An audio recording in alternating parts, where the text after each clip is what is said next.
একেবারে ছোটোবেলাটায় ফিরে যেতাম, সেখানে একটু বৃষ্টি নামতে চাইতাম, আর সাথে না আসবে কিনা, ঠান্ডা লাগবে, জ্বর উঠবে, মিষ্টি দেওয়া যাবে না।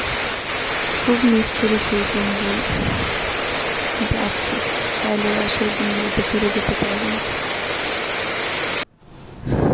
হ্যালো এভরিওয়ান, আসসালামু আলাইকুম। কেমন আছেন সবাই? আশা করি সবাই অনেক বেশি ভালো আছেন।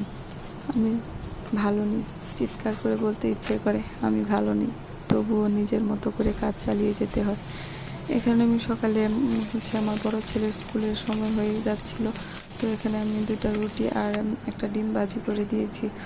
তো এত সকালে ও ভাত খেতে চায় না, সকাল 8টা থেকে স্কুল, তো তার জন্য এত সকালে ভাত খেতে চায় না, তার জন্য 2টা রুটি করে দিলাম আর একটা ডিম ভাজি করে দিলাম।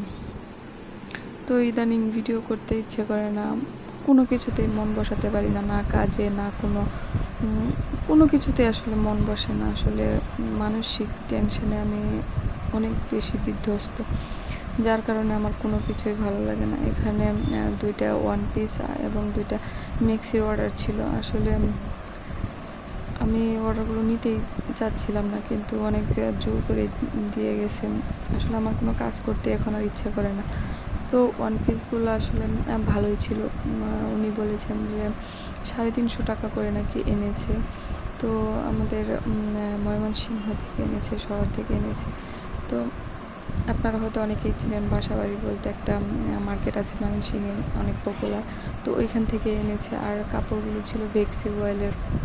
তো গজ কাপড়গুলো অনেক সুন্দর ছিল, অনেক সফট ছিল, যেহেতু ভেক্সি ওয়েল অনেক সফট ছিল। আর ওয়ান পিসগুলি ছিল লিলেন কাপড়ের।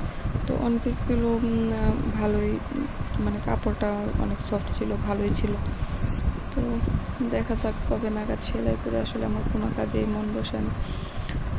তো বলছিলাম যে একটা বিশ্বস্ত মানুষ, ভরসা রাখার মতো একটা মানুষ যদি পাশে থাকে, আসলে কোনো কাজই কঠিন নয়। কিন্তু সেই ভরসার হাতটা তো আর সবার কাঁধে থাকে না। ওই যে বলে না যে বিপদ যখন আসে তখন চতুর্দিক দিয়ে আসে।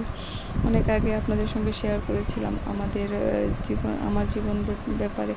তো সেটা ঘুরে ফিরে আবার সেই জায়গাতে এসে থেমে যায়, কোনো মানে এগোয় না, এক পাও এগোয় না, ঘুরে ফিরে আবার সেই জায়গাতেই।